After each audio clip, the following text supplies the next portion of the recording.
Hey guys, we are fresh out of surgery, but there's so much to announce, so let's jump right in. Last week, Diablo 4 Season 4 has been officially announced, as well as numerous changes to Season 4 as a result of the PTR. Season 4's theme has been officially announced, and it is called the Season of Loot Reborn. That's right, I originally thought it was going to be the Iron Wolves. Although it incorporates some Iron Wolves in the season journey, there is no seasonal mechanic, just the changes to itemization that we really saw in the PTR. There is going to be a season journey, there's going to be a battle pass. Some of these milestones seem attributed to the Iron Wolves, including the ability to earn honor ranks with them. So maybe we'll see something kind of like the Hunter's Journey in Season 2 that allows you to earn cosmetics and other items as you rank up with the Iron Wolves. So that's a cool mechanic. We also learned that everything coming in Season 4 is going to the Eternal Realm. So it's not just going to be part of the seasonal content. So if you prefer playing on Eternal, everything that was seen in the PTR sounds like it's going to be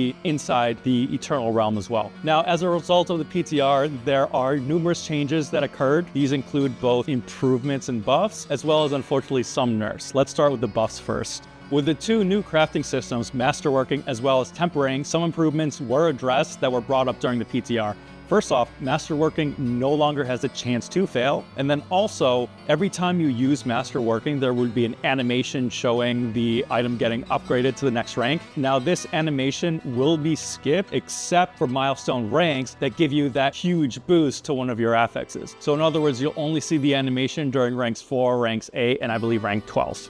With the tempering system, you're also now going to be able to see the tempering resulting affix, its role, and then the range of that specific affix. There were multiple different UI improvements made as well to better identify some of these new loot changes. For example, the Codex of Power will now highlight the aspects that you already have equipped, and you could even search the Codex of Power with keywords like equip or equip to see what you already have on. To further expand on this, when you go to imprint an item, it'll also highlight which aspects you already have equipped when you're selecting what to imprint on it. Now, another new feature of the itemization that was added is greater affix items. So these are items that when they drop, at least one affix will roll significantly higher than it normally does. Now, there's going to be better visual indicators in the game now to identify when you have an item that has more than just one greater affix. Now, those are some of the adjustments around the itemization. There were also adjustments made to some of the new endgame activities like the Hell Tide and the Pit. Now, with the Pit, if you were in a group, only one person in that group needed to spend the materials to open the pit and allow individuals to run a tier of it. Now, the devs have adjusted that so that the individual who spends the rune shards to open the pit for the party gets 100% of the masterworking materials that drop after you kill the pit guardian, while the rest of the party gets 50%. So that way it incentivizes people to be the ones to go forward and open these pits for their group members rather than just, feeling like it's almost a penalty. Now, a number of buffs have occurred to Helltide as well. The chance for a Hellborn to spawn has increased. The chance for a Baneful Heart to drop has also been adjusted as well. These Baneful Hearts are required to summon the new boss in the Helltides called the Blood Maiden. Now, with the Blood Maiden, one issue that was occurring was that it took a lot of mats to summon the Blood Maiden, but anyone could come in and start attacking it and get loot from it. So what the devs did is they made it so that the individuals that spent materials to summon a Blood Maiden will now receive higher quality loot than those who came and didn't contribute to the summoning. Now, those were the changes. Let's jump into buffs. One of the new unique items coming in Season 4 is called Yen's Blessing, and they are boots. These boots give you a chance to cast a non-mobility or non-ultimate skill while it's on cooldown. So originally it was a 20 to 3% chance for this to happen when you cast a spell. Now it was boosted to 40-60%. So it'll be interesting to see how good these boots will now perform. The Necromancer new legendary aspects that empower your skeleton warriors to deal shadow damage and stun. They increase the range of that affix, so the stun chance doesn't cap at 15% and now caps at 20%. The new rogue unique, Scoundrel's Kiss, that's coming in Season 4.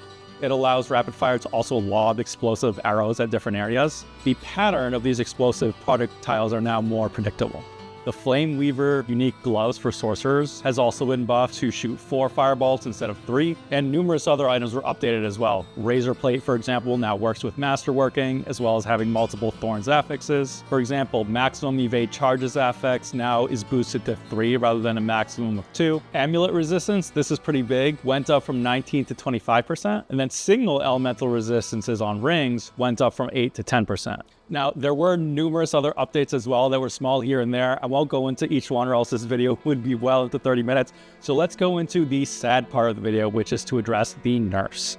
Now, one nerf that I'm sad to see is around tempering. There was a really cool affix which increased the size for various skills and effects, such as Dust Devils or Bone Spirit. Now, that used to scale just infinitely. There was no cap. Unfortunately, now it is capped to increase your spell size by a maximum of 100%. And speaking of Dust Devils, we saw some gameplay footage. In fact, I made a video about this just last week. It looks like it's still going to be powerful, but they are toning that down a bit, and here's how. One legendary aspect that we spoke about was called Aspect of Fierce Winds, and what this does is it allows your shouts to create Dust Devils. Originally, this was 5 Dust Devils created. Now it was brought down to 3. And then there was another part of it that increased the size of the Dust Devils. Originally, it increased them by 15%. And now there's going to be an affix range, which is 5 to 20%. So if you get that 20% affix, you could get even bigger Dust Devils. I'm not sure if these Dust Devils count towards that tempering cap of 100% max size, but I guess we'll see that during live. Also, unfortunately, they capped the maximum amount of Dust Devils you could have on screen at one time. Still a good amount, but that amount is now 15, and you can't just have an infinite storm going on like we saw during the PTR. Also, Dust Devils now move a lot faster and they dissipate sooner, so they're not going to just circle around killing everything that spawns. Now, we also had an aspect for double swing called Windlasher's aspect, and that made it so if you casted double swing twice within 2 seconds, you get triple the amount of Dust Devils spawning. So that part was slashed out of the aspect, so now double swing will always only create 1 Dust Devil if you're using that. Next, unfortunately, the Frozen Orb build for Sorceresses was overperforming during the PTR, so that is getting a nerf as well. Specifically, the new Fractured Winterglass Amulet originally gave your conjurations a 70 to 100% chance to spawn a Frozen Orb. Now that was brought down to 50 to 70% instead. So 70% is your max chance for your conjurations to shoot a Frozen Orb. Now also, and this is a big nerf honestly, back in the PTR, when your conjurations Frozen Orbs exploded, it had a chance to also proc another conjuration, which can then shoot its own Frozen Orbs. That was removed unfortunately, so now only the Frozen Orbs that you personally cast have a chance to spawn those conjurations like Hydras. I still think that Frozen Orbs is going to be a powerful build, just not as insanely overpowered as we saw in the PTR. Thanks for tuning in, folks. If you enjoy content like this, please think of subscribing, liking, and commenting on the video to share your thoughts on these changes. Also, at the end of all my videos, I love to shout out my Twitch supporters. So thank you, Valmont, for your subscription. Thank you, Whisker, for your subscription. And thank you, Alex, for your subscription as well. If you tune into streams, feel free to jump on my Twitch, which is twitch.tv/Loathburger. Come chat, and I'm looking forward to seeing you there. Until next time.